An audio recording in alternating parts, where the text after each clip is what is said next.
Welcome to Straight from the Source with Hayley Watts, and today our guest is Chico State President Steve Perez. Thank you for being here. Well, thank you, Hayley. It's a pleasure. So you've been in Chico just a few years now, right? What surprised you about Chico when you first moved here? So we've been here about 2.5 years. We know about small towns. My wife and I have lived in college towns since 1997. Right. So we know what that's like. What surprised us was how much people love it here and how much they want you to love it here too. Yeah. It's really a really cool culture. You know, when people are from Chico and there's just nowhere in the world like That's Chico. right. That's Something right. special about it. That's right.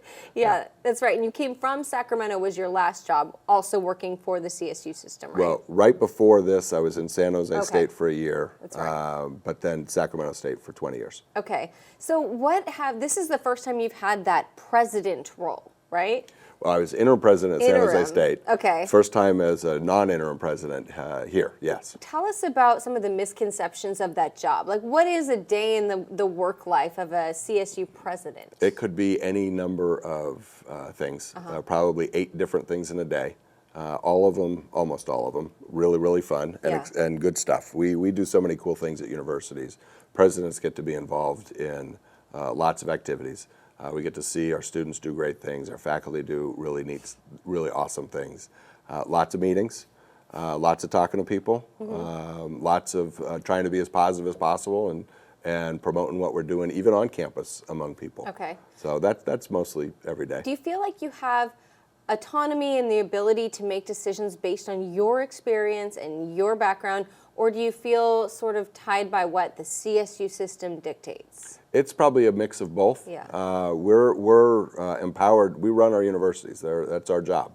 And so Chico State's my responsibility, and I get to make decisions and try to figure out how to move us forward in the best path. We are, I'm going to say constrained, but I don't mean in a negative way. Yeah. But we're part of the CSU, and we're proud to be. And so we work with our other presidents, we work with the Chancellor's office to figure out how to do it best. How are things looking financially right now, honestly? I did a presentation a couple of times over the spring. Said this is not the worst budget I've ever seen, but it's not great. Yeah. Got a little bit better with some news out of the May revise, assuming that that's what we end up getting. Right. But next year we're looking at a deficit, a pretty significant deficit, Yeah. that we've been working on and will continue to work on. And that just means we need to be extra careful with how we spend our money. We need to continue growing enrollment because that'll really impact our budget, Right. but also let us do our job with more students, which is what we want to do. I mean, enrollment is a tough thing, right? I know there are so many reasons. We saw enrollment drop during COVID. That's one thing. Right. Going to college is expensive, and we're living in this era where there's so much information available out there. And then there are trade schools too, and a growing need for people who have those skilled jobs. And I know a lot of people who just went to trade school and make a lot more than people with a degree. Do you think any of that's contributing to lower enrollment? Well, we're seeing enrollment growth at Chico. You are? Yeah. Last year, the 2 years ago, so the 23-24 academic year, we grew a little over 1%. This last year, we grew over 7%. And we're looking good for next year as well. Okay. There's a lot of different ways people can go through life. Yeah. But a really good one is going to college. You get an experience, and I think you get experience at Chico State you can't get anywhere else. When you look at the return on investment for Chico State and for others, it's pretty quick. Okay. I think I saw a study where within a year and a half you've made your money back, and you've certainly set yourself up for a good revenue stream or income stream for the rest of your life. Yeah. We've got relatively low debt loads when you leave Chico State. And we think you get a really, really good education. You learn how to do really, really good stuff. Yeah. So while more people are going to trade schools, more people are going in different directions, we think there's really a strong place for universities and four-year education. I don't know if you're hearing this, but something I'm hearing from instructors that I know or professors, not necessarily at Chico State, but those who teach higher education. Do you feel like during COVID that maybe students were kind of just like, hey, let's just get them through this tough time and introduced into the workforce when they weren't quite ready? I would say I think COVID was hard for everybody. And I don't think that's a news flash, but everybody had challenges. Everybody had to figure out how to go through it. I don't know which student level was most impacted. Think about a kindergarten or first grade or second grade where you learn how to share, you learn how to do all sorts of things, and now you're doing it at home, so you don't get that. Right. Or is it 6th, 7th, and 8th? Is it high school? Everybody was impacted. Yeah. And we're seeing it. We're Right. seeing people coming to university with different levels of comfortability being around others, different skills than we would see before COVID. But our job is to take those students and help them get to where they want to go, Right. no matter how they come to us. I'll give you another example of something I've heard from someone that I know who teaches at the college level, where there's this attempt to be really compassionate when people have, maybe it's ADHD or maybe some sort of distress, anxiety disorder, and you have to give certain leeway to people and support them in these real life diagnoses and challenges they're facing, but at the same time, the student's not doing the work. The student hasn't quite learned, and the instructor, the professor's working really hard to get them to take in this information, but they aren't a mental health professional, right? So do you ever feel like there's a tough situation where we're giving people a pass and not really educating them because of all of this? No, I can understand the sentiment, Okay. but that's not what we do. Yeah. Right? We try to wrap our students with whatever services they need to get to where they want to go, but also where we expect them to be as a college graduate and as a Chico State graduate. Okay, so if you have that That's our degree, job. you're ready for the workforce. That's right. Okay. That's right. Let's talk about AI and Okay. robots. So do you think it's more likely that we have a robot takeover or a zombie apocalypse? I don't watch zombie movies because they frighten me a little bit. So I don't think either is likely, Okay. but I'd lean towards the AI part. So yeah, and then AI is something, of course, we're seeing in higher Sure. education. And How about an it's- AI zombie? Oh gosh, Yeah. that would be the ultimate end of the world. I think about it all the time though, right? Because AI, I use the AI like the talk to text.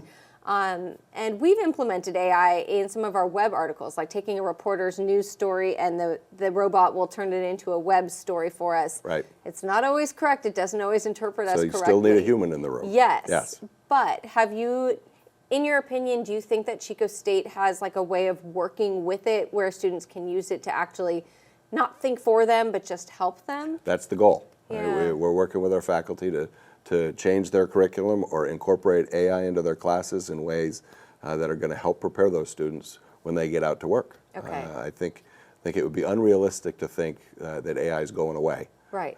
It's going to be a tool that people have. How do we use it ethically? How do we use it well? How do we train our students and help our students learn how to ask it the right questions to put out the right information that they can then use? It's a tool that could really help us in a lot of ways. Yeah. I mean, it's we just so have to know how helpful. to. I guess my fear sometimes, when I use it, I think, I feel a little disappointed that I didn't come up with that by myself. Yeah. Well, it's okay. Especially, There's a lot of information out there that AI can process really fast. Yeah. But what it doesn't have is the compassion that we talked about for a Right. student. Doesn't have the compassion for a coworker. Right. And it Well, doesn't. it pretends to. It might pretend to, but Yeah. it doesn't really have it. I've got it. ChatGPT has like a therapist function. Yeah, I've and not tried those It yet. gives some good advice. Yeah. Yeah. Oh, maybe you should try to speak to him in this way. It's very interesting. Interesting. It is interesting. I'm gonna try it when I get home. We'll see what happens next. So going back to campus, so of course a lot of, like you mentioned, it's not just the degree and just what happens in the classrooms. It's the whole experience. That's I right. actually spent 2 years. I did all my GEs at Chico State as well. So I remember just being part of that family and all of the different elements of it. And then sometimes, like let's see, after the war with Israel in Gaza, we saw a lot of students come together and use the campus as a platform to share their voice and how they felt about that. We didn't see too much protesting on Chico State campus, did we? We had some protests. We had some demonstrations. Our students, community members, faculty, staff, they came together and shared their feelings. Yeah. Shared their thoughts, shared the pains that they were experiencing. What I thought was good is I saw a lot of people talking to each other, trying to understand how different events were impacting them, and then and being compassionate in that way. Okay. I thought it was really good. Was there ever any issue with Palestinian students or Jewish students feeling targeted on either side or not supported? I hope that they felt supported. My Yeah. sense is they felt supported. I would be surprised if you asked our Palestinian students and or our Jewish students if they didn't feel some level of anxiety and stress. Yeah. The circumstances are very difficult right Yeah. now, and continue to be that way, particularly after what happened in Boulder. That's So it's right. it's a challenging time. What I hope we can continue to do is to continue looking each other in the eyes, knowing the other person that you're talking to is a human being, Right. and treating them that way. Okay. That I think we can go a long way doing that. And what I've experienced so far here at Chico is there's a willingness to listen to each other Yeah. that you don't have everywhere. You haven't seen any of the demonstrations when students are expressing their feelings and their voices. You haven't seen any incidents where it seems just like hate. I haven't seen that, no. Okay. How would you handle it if you started to see a demonstration take a turn like that? We've got a really strong group of, we call them our free speech facilitators. They're at protests, they're at demonstrations, and it's really to help everybody. It's to help the individuals that are protesting to be able to share their thoughts in ways that are going to be, that they can get them out there, but without breaking laws, without breaking rules, and also to let other people know that they have the right to say what they think. And so, in some sense, often act as brokers between two different groups, but they do a really, really nice job. Okay. And in talking to different individuals, people appreciate having them there. Yeah. As they know that we support free speech, we support people. That's what universities are about, Right. is saying what you think. Yeah. And being able to do it and have pretty heated discussions sometimes. Okay, interesting. Yeah. Something I hear a lot is that higher education is associated with being more liberal, right? More so than conservative. Do you think that's true? And if so, why? I don't know whether it's true or not. What I do know is you can come to Chico State and you can be yourself. We're going to support every student no matter where they come from, what they look like, what they think, and support their ability to share that and to learn in an environment where they feel welcome. Okay. And from a professor perspective, I mean, the idea that the instruction has a more left-leaning ideology, that's just false? I think our instructors teach what they're specialized in. So I was an economics professor. Okay. I taught a lot of econ classes, from introductory classes, intermediate classes, sports economics, labor economics, and I just tried to teach, here's what the discipline thinks about this. Get you the information so that you can make decisions about things that come to you. Yeah. I think that's our jobs. Okay. Let's get back to campus and Yes. everything that's going on campus right now. Whitney Hall, first of all, I was actually in Eskin Hall, but all my best friends were in Whitney, so I was around for that era when it was more in its glory. And then first we heard it was shutting down because of an HVAC and then a seismic issue. Are we ever going to see that building reopen? It's a great question. It's actually seismic, HVAC, and a water leak. Oh, so there's a okay. lot going on. Okay. Our estimates are it's tens of millions of dollars to renovate it. And it crushes me that we have it offline. Right. It's 550 beds that our students want to be in. Yeah. We would have them right on campus, but we can't put them in there right now. Yeah. So our questions are, do we put tens of millions of dollars into a 50-something-year-old building and get it back to not brand new, or do we put over $100 million into a new building for 500 students? Okay. Neither of which we have the money for right now. Right. So that's what we're trying to grapple with. Yeah. And we've got a company helping us look at what the demand for on-campus housing is and how we can best meet that demand, including potentially doing something with Whitney Hall. So for all the incoming students this fall who wanted to live in dorms on campus, were they able to? No, we had a waiting list. Okay. So we don't have enough beds on campus. Yeah. We need more. And University Village, that's run by That's the us, that's university, ours as well. and that's kind of the overflow. Some Or that's people it. would choose They that. would want that yeah, instead. more of an more apartment freedom, style. yeah. But Okay. yes, sometimes it's an overflow if they couldn't get into Yeah. to on-campus housing, Okay. right on campus. Yeah. So what other big projects are in the works for Chico State? It seems like there's always some new amazing building I'm hearing about. Well, there are some. We just opened up our BSS, our Behavioral and Social Sciences building, Okay. And it's fantastic. I don't know if you've been in it and toured it, but it's a beautiful building. Yeah. A few years ago, opened up a science building. We just opened a new university services building. We've broken ground. We're going to grand opening in the fall for a building down at the farm, Okay. which will have administrative buildings, a really cool classroom, and a farm store where you can come and buy our farm products down there. Next, we're going to break ground on a human identification lab, which is, if you have, it's a pretty amazing thing that we do. I've never toured the lab, but I know how much they've been instrumental in helping fight, like after the campfire and anytime there's a big issue. Yeah. Yeah, they're great. The work they do is great. Where they're currently housed, incredibly underwhelming. Okay. Really small, not great, but they do fantastic work out of it. We got a little over $50 million from the state of California to build them a new one. Wow. And I think we're going to do something in the fall, whether it's break ground or start the design. We're well on our way towards getting that one going. Yeah. Okay. So you said that if that you loved going to school, right? Yeah. So if you were to enroll in Chico State as a freshman this fall and start on any major, which one would it be, and what would you take? Great.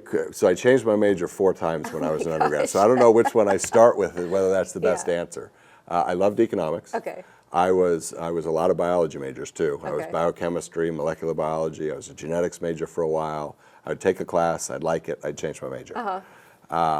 There are some majors that I didn't know about when I was a student: construction management, concrete industry management, civil engineering, mechanical engineering, all super cool.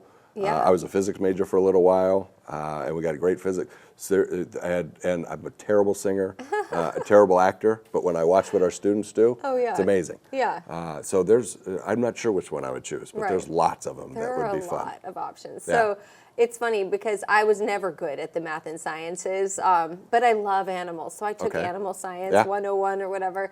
And it was at the university farm. I knew nothing about it. I did zero homework. And let's just say this, I haven't had eggs since. Oh, are you kidding? Because they have this great, I mean, it's so hands-on, the labs there. Yeah. And there's this one course where you're dissecting or basically cracking open fertilized eggs at different stages of development. I don't so you do see that. it from the yolk to all of a sudden the yolk has a little heart in it. Yeah, no, I don't want to hear any vegetarian, more. Yes. But it is so cool. I mean, how many universities have a farm there, right? Yeah. And so I've been at universities. I taught at Washington State. It's a big ag school. I was at UC Davis, a massive ag school. That was one of the things I was most excited about coming here, is being a part of a place that has agriculture as a very important part that we do. And then I go down to the farm and our students I learned how to milk a cow. Right. Really neat stuff. Yeah. So, and I think it's so cool too, especially with like what we're going through right now with agriculture. Like you go to the grocery store and you see these giant apples, but then you hear that because of the soil that they were grown in, they have almost zero nutrition compared to what a smaller apple did in the 50s. Right. And so I love all the different things that they're doing there at the farm to talk about how do we improve soil health, right? Because it's not just making the calories in the food, but like all the nutrients, improving everything the else. actual food. Yeah. Plus, like the water issues here in California, which are, I mean, I don't know if you know, but Tehama County supervisors right now are talking about what the heck do we do because we pump so much water that the ground is literally sinking. Right. And I know that the Chico State University is kind of looking into like sustainable groundwater management as well. All sorts of things. Regenerative agriculture, how you treat your soil, as you were saying, can you get more nutrients in them to get more into the food? It's hard to think of more important work that we could be doing than what we're doing with water and what we're doing with ag. So I'm sure you know now that Chico is working really hard to get a commercial connection. Yes. Probably to Los Angeles. Yes. That's what I'm selfishly hoping for because my family's down there. Yeah, and then you could fly from LAX anywhere in the world. That's right. Do you think that would make a big difference when it comes to enrollment? I mean, have students expressed a desire for this? Students and students' families. I would think so. So last year we had somewhere over 2,800 students that came from the Los Angeles area. And I know if we had direct access to Southern California, we'd get more students because it'd just be easier to get back and forth. I think it would be a huge thing for us and look forward to having it happen. Has Chico State been involved at all in like any of the talks with the airlines trying to get them on board? Yes. Okay. Yeah. Thank you. Thank you for rallying. We're here. It's important for us. It's important for the region. So we're happy to be a part of it. How has the situation with Chico's homelessness, which got just, it seems like it became at least more visible during COVID, has that impacted student life? I know that there are, especially that Depot Park camp, how has that impacted student life and the ability to kind of convince people that this is a great, safe place to leave your 18-year-old? Right. You know, it's tough. Homelessness is it's everywhere in the state of California. Yeah. It's heartbreaking for the individuals that are experiencing it. It's not what a family expects when they come and bring their student to a small town. Right. Even when they're coming from a big city surrounded by homelessness, it's not what they visualize when they come here. So it certainly leaves an impact on them psychically. Our students are compassionate people. They don't like to see people suffering. And so I'm hoping, and I don't know what the answer is. I wish I did. I don't know what the answer is for this region, for the state, or for the situation. But we got to find something. Are there certain areas of focus, like humanities departments or something, where there are students who are actively doing research and looking into the different solutions? I'm not sure. I imagine there are, but we've got social work, psychology, child development, all sorts of different areas that could be doing work. I remember seeing something about like the construction management students got involved in a project for, it might have been the tourist shelter. They built something there. That was pretty cool to see them get involved in that. Yeah, they do. I remember seeing some pictures from that. I was at their annual reunion earlier this year, and I saw pictures from that. We've got other groups that do Habitat for Humanity, doing things up in Paradise, all over the region. Yeah, okay. So Chico State, so I graduated high school in 2003, and I had strict parents, and at that time, Chico State was number 2 or 3 on Playboy's like biggest party schools. And I have to confess that that was part of the reason I wanted to come here, because I was a kid and I wanted that college experience that you see in the movies, right? Where it's parties and beer pong on the front lawn.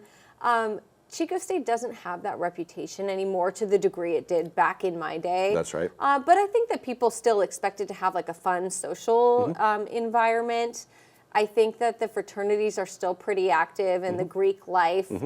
Do you think that there is room for allowing for that party experience to enhance the experience to a certain degree within reason? Yeah, I think Chico's a very unique place in any number of ways. If you look across the state and you look at the CSUs, you look at the UCs, you look at other universities and colleges, it's hard to think of another one where you can have this full college experience like you can here. In a college town, really good relationship between the city and the university, and we're trying as hard as we can for our students to have this great experience. And part of that is enjoying yourself. Chico students are, when I go to career fairs and I talk with the companies that are there to hire our students and ask them, why do you hire Chico State students? They say, super smart, hardworking, very social, and well-rounded. And part of it is because people talk to each other. People go out and do things. And it pays off after you graduate. And so that's what I want for our students, is to have a really vibrant cultural experience. I want them to have fun. I want them to learn a lot. I want them to work hard and do it in a place that's relatively safe and one where we know we can take care of each other. Yeah. And the university's cracked down pretty hard on any incidents of hazing within the Greek community over the past few years. We've seen things. And the university, investigates, or is it the Greek organizations? Both. If they're affiliated, if they're a university affiliated Greek organization, we're going to investigate. If they're not under our jurisdiction. But zero tolerance for hazing. And we will continue to crack down on it. Were you in a fraternity? No, I was not. I played baseball. And so I was hanging out with the same 25, 30 guys every day. So kind of, just a different type. Just a different kind, not a Greek one. That's right. Yeah. I always thought, looking back, it would have been fun to do it, but I didn't do it either. Too many rules. I finally got free of my parents' rules, right? I didn't need a new set of rules. Okay, so let's see. We've talked about what's going on with Chico State. The Trump administration in the last few months has made some changes to Title IX, for example. Has that really affected you, Chico State, or the CSU system-wide at all? We're continually watching what's coming out of the federal government, figuring out how does that impact. If you change Title IX, how is it different than it was? We're always going to be around. We're always going to work to support our students and our colleagues to be able to live and work and learn at a safe environment, or as safe as we possibly can. When the rules change, it means we have to adjust and figure out how to do it differently, but always with that goal in mind. It's been a whirlwind. I don't know how many days I saw in the news. It was 130-something days since the new president. And there's been a lot of things that have gone on Yeah. that we need to respond to and react to. I mean, it's definitely really affected higher education, and I mean, the idea of dismantling the Department of Education to a certain degree. I don't know how much that affects higher education or if that's more younger. Well, we get a lot of, our students get a lot yeah. of financial aid that is Yeah. managed through the Department of Education. Okay. And so that's got to go somewhere. Right. And I don't know that they're actually going to get rid of the Department of Education, but it would impact us Yeah. if they did. Okay. The issue of the trans athletics, I think that's really been a big issue, especially this week with the CIF finals and the track, A.B. Hernandez, the track star, essentially. But, you know, a lot of biological female athletes are feeling like they didn't get their shot because of it. That sort of situation, is that something that Chico State Athletics has a protocol for or policy for? Have any issues arisen on campus? No issues that I'm aware of. Okay. The NCAA changed its rules over the last 6 months, I think, after President Trump came in, and so there are different rules now, and so we'll cross that bridge when and if. So, we need are to. there any trans athletes on any of the teams? Not that you're aware of. I don't know. Yeah. Okay. Okay. Yeah. Yeah, but at least none that have made any sort of waves where anyone's had an objection or issue. Nothing I've heard about. Okay. Yeah. And none of these Title IX issues have really been anything that's come to your attention in terms of students having objections or issues. Well, Title IX's different. Well, Oh. so Title IX, I mean, to my understanding, and educate me, correct me if Okay. I'm misunderstanding this, but deals in general, like some of the Trump administration changes, it seemed like it dealt with like how we deal with gender, right? The Title IX, my understanding of Title IX changes were how we handle complaints and how we work with the respondent and the complainant. Okay. And so with the it's lack of procedural. complaints, Yeah. then at that point you're not. Title IX complaints are different. Okay. Yeah, so Title IX covers sexual harassment, Right. sexual assault, violence. Yeah. And so we continue to get complaints Yeah. along those lines. And in some sense, that's good. Not that there are incidents happening, but that people feel comfortable coming forward Yeah. and sharing, here's an experience I had. Our Title IX office is very skilled, very Okay. good at figuring out how to then handle those. So you have a whole department that just Yes, whole deals office. with that, Yes. handles it. Yes. Okay. Yeah, and they're really good. It's an interesting is not the right word. It's a complicated position to be in, where people have experienced trauma. They're very emotional experiences. Come talk to an office, and that office needs to bring that person in with care and compassion, and at the same time figure out how do we investigate this, which Yeah. can be a little more dry. And so how do you balance this compassion with following pretty Right. strict rules on how to work with it? Okay. So I'm continually in awe of people that work in offices like that and how they're able to do that Yeah. balance. Yeah, it's tough work. Yeah. Another thing, maybe on the more federal level, in terms of like international students, and I know there has been talk about revoking visas potentially. Have there been any direct impacts to Chico State at this point? The last I heard, there was a couple students that were impacted, and I think they've gotten their visas back. Okay. We've got a lot of international students that Yeah. come here to experience Chico, to bring a really rich, vibrant culture to our campus and our city, and they're pretty nervous right now in a lot of ways. We're here to support them Yeah. in every way we possibly can, and we're glad they're here. How does Chico State handle the idea of like ICE agents on campus? Do you have a policy? Well, we have a state law. Okay. State law says that we can't actively assist with immigration services. We can't block federal agents from coming onto campus, but Yeah. they can't go into private areas. They're supposed to contact our university, let us know they're coming, all sorts of things that are supposed to happen. Okay. Yeah. So moving forward into the upcoming year, what is the thing that you're most excited about, say, coming up in the fall?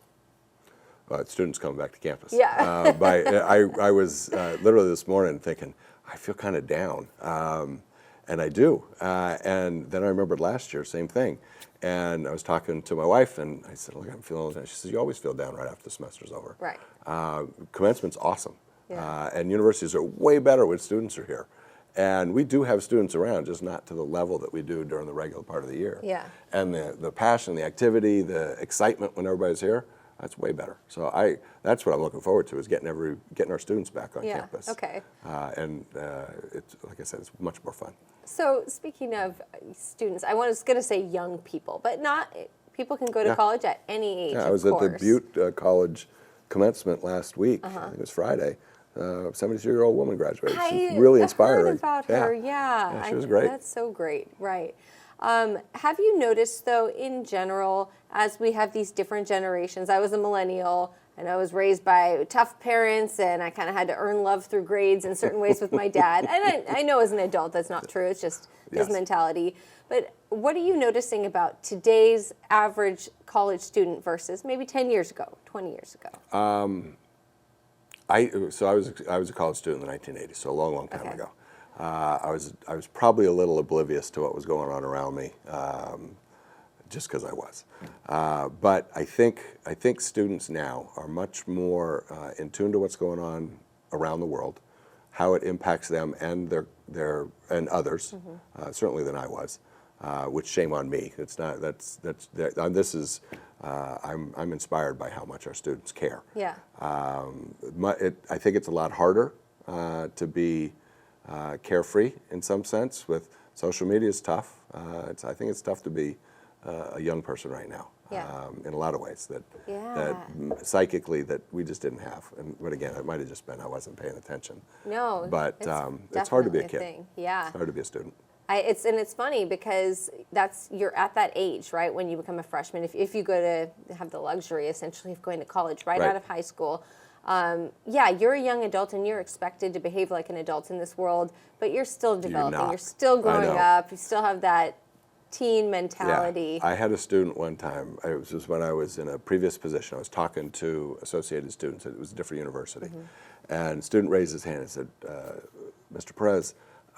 Because we were talking about, look, you got to know how to handle your finances, register for your classes, cook for yourself. And he said, 3 months ago we had to raise our hand to go to the bathroom.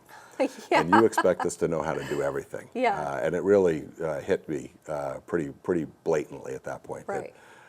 That we do expect people to know how to do a lot of things, but we also have to be there to help them because they don't know.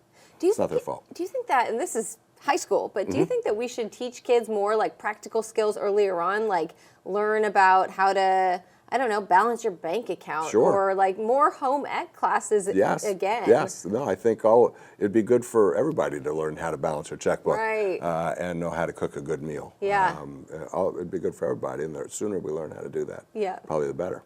So I know that you work, you're running this university, but it's right there in the heart of downtown. How is your relationship with the city council, the police department, the fire department? Yeah, really, really good. Yeah. Our police, so Chico State, we have our own police department. The city has the police, and they overlap for about a mile around campus. Both of them patrol that area. I was just in a meeting with the mayor yesterday. I got a phone call from the city manager. I'm going to say it was last week. He wanted to give me a heads up about something. So we talk pretty frequently. It's important. If we're successful, it's good for the city, it's good for downtown, and we need downtown and we need Chico to be successful to help us as well. So it's a pretty good symbiotic relationship. I don't know if you remember this, but years ago, maybe before you were here, and I think it was when Whitney was open, but there was a big problem with people just maybe having a few too many drinks or something and then pulling the fire alarms. And then I think the city fire department passed an ordinance to increase fines or something that calls for fire alarms being pulled. That's not an issue anymore, is it? I haven't heard about it lately. Okay. Yeah. Well, everybody pulls fire alarms. We have 550 fewer people doing it now, so hopefully it's not an issue anymore. Okay, and in terms of the dorms, students are going to be moving back in, what is it, August, essentially? Yep, mid to late August. Yeah. How many students are in this incoming freshman class, do you know? We don't know for sure. It's bigger than it was last year. We've got more freshmen, and we've got significantly more transfer students coming than came in this last year. So, as I said, our enrollment is rising. We don't know until they actually get here how many they're going to be. This is what we call the melt season. So we have a number of intents to enroll, and now we got to keep them from melting out of that class. And so we are contacting them, making sure they're coming to orientation, bring them to campus, make them feel welcome, so that they come and move in. So what do you mean? Like, does some just decide to go to Paris for a month and then don't come back? Yeah, Or something like that? they've intend to enroll for 2 schools. Okay. Or they choose, you know what, I'm just going to stay home. Right. I'm nervous, Yeah. which is understandable. I'm going to stay home for a year. Okay. So we want to make sure that we're going to help them Yeah. and that they're going to That feel makes safe. sense. Yeah. So if you actually had a summer vacation like all the students, where would you be right now? Oh, that's a tremendous question. So I need some parameters. I need some help. Okay. All right. Do I have Limitless to? budget. That's okay. That's question number 1. Limitless budget. Do I have to worry about how long it takes to get there? No, Okay. you just So have to be back I before show fall up. semester. Oh, okay. Yeah. I believe I've been very fortunate and been able to go to a lot of places. Not as many as I want. Every single place I go, there's something good about it. Even if I didn't know it when I was going, you talk to people that live there. Most people really like where they live. Yeah. So I'll go anywhere. I've never been to Asia. I'd like Okay. to go there. Yeah. I've been to Africa. I'd like to go back. I've never been to Australia. I've been to Europe. I'll go anywhere. Okay. So where I'd want to be is wherever my wife wants to go. Yeah, I feel the same way. My husband's a great travel partner too. Yeah. Are you both, like, when you go to Africa, are you, okay, sitting in safari or hiking Mount Kilimanjaro? I was there for work. And so I was there. I was at Sac State. I was representing the university at the 25th commemoration of the genocide in Rwanda. Yeah. So I was working, Okay. but it was incredible. Yeah. Seeing the individuals, how they were grappling with this really sad milestone. Yeah. It was eye-opening in a lot of ways. Okay. Yeah. For Chico State students, they do have opportunities where they get to travel. It takes courses abroad as well, right? Yep. Yeah. I was just last week. I was down in San Diego at a conference. I think it's NASPA, N-A-S-P-A, Okay. which is the international organization of people that facilitate exchanges. So we send a good number of students abroad. We had an orientation. I think it was maybe 2 or 3 weeks ago. It starts to blend together Yeah. for students next year that are going to go study abroad, either for a short period of time, a semester, or for a year. We had over 100 students in there. So we send a number of students abroad for different places and different periods of time. And then we have a bunch of international students that come and study here. And it's good for us when students come visit. Yeah. And it's good for our students when they go somewhere else and see a different way of living and a different way of thinking. Totally. Yeah. What do you think about the idea of the gap year? Like, I know you have a son. Both of them already graduated, so Right, we're past okay. that. Yeah. Yes. So, and my son, I think he's trying to sort of figure out, I don't know exactly what I want to be. And part of me thinks, well, go travel the world for 6 months. Do you think, though, do you think 18 could be too young to kind of figure out your life? Or B, do you think that if you take that gap year, that you put yourself at risk to never going to school? Yeah, I'm probably not the right person to ask. I don't know of people taking gap years when I was thinking about going to college. Yeah. So it's a bit of a foreign concept to me, although I see it, and my kids talked about it. I think if you're trying to figure out what you want to do, what you want to be, going to university is not a bad place to do it. Yeah. You've got a lot of people that are here to support you, a lot of options of different things to do. Gap year's right for some people, I'm sure, but I do want them to come back and go to school. Okay. Yeah. As a parent and an educator, what do you think about, like, if you can afford to send your kid to college, should you pay for it for them? Or do we see more success with students who have to work for it themselves and value it more? Yeah, there's pluses and minuses. So my wife worked, I did not. And we both turned out okay. Yeah. And so, and my kids, we helped them go to college. Yeah. And they've turned out okay. Other people who, my wife, much better, she was better when she was working. Yeah. She needs to have a lot of things going on so she stays organized and stays motivated. Right. I Well, think and it then depends on certainly the capabilities of you're the right. family and then the needs of the student. That was sort of my experience. My parents paid for my GEs. Yeah. And I just don't think I appreciated it because I didn't realize, it was probably only $2,000 or $3,000 for tuition for a semester back then. That's still a significant money. amount of money. Right. And I really feel like I got the passing grades, but I wasn't really there to soak it all in. And then when I was waitressing my way through my last 2 years, I knew what I was paying for, and I was going to get my money's worth. That's and right. I became so well versed in my chosen career field. So, anyways, I think that's something a lot of families have to kind of figure out. Yeah. And it's nice to have the option to be able to offer at least. If a family is able to choose to do it or not, Yeah. good for them. Lots don't have that choice. Yeah. And so we work as hard as we can to get scholarships, financial aid, as much as we possibly can Okay. to help students that need it. Okay. So are you here, do you think, for good? Is this your last stop? Or? This is the last stop, Yeah? unless I get fired tomorrow. Yeah. I don't anticipate or want any other job. This is the best job I've ever had. What's the president's mansion like? It's awesome. Yeah? Yeah, it's a little weird. Okay. I live right on campus. It's a university building. The downstairs is all for events, so we don't really do much down Okay. there. And Tanya and I hang out upstairs. We did a little living room in one of the bedrooms Nice. up there. We hear a lot. Okay. And it's a lot of fun. When you hear a lot. It's not one of those old haunted buildings, right? It's just Both. maybe. It's an old house, so it Yeah. makes noises. Yeah. And I don't know if there's a ghost in there or not, but maybe he's a nice ghost. Yeah, hopefully. You Yeah. probably know by now if it wasn't a nice Yeah, ghost. yeah. Okay, great. Well, it's great to have you here on Thank our you. podcast today, and also to have somebody who's committed to the community, because it's a great place to live. It is, and thank you for doing this. This Yeah. is really cool getting people in here to talk for an extended period of time about Yeah. what it's like to be here in Chico. This is really nice. Thanks for sharing. Yeah. Thanks for listening today. I decided to offer this podcast after enough of you let me know that you wanted a deeper dive into certain stories than you get on our TV broadcasts. We elect certain people to represent our voice, but who are they really? My hope is that this podcast answers that question. I love your feedback, and I want to know who you'd like to hear from next. Just fill out that comment section and leave us a review on Apple Podcasts, YouTube, or Spotify.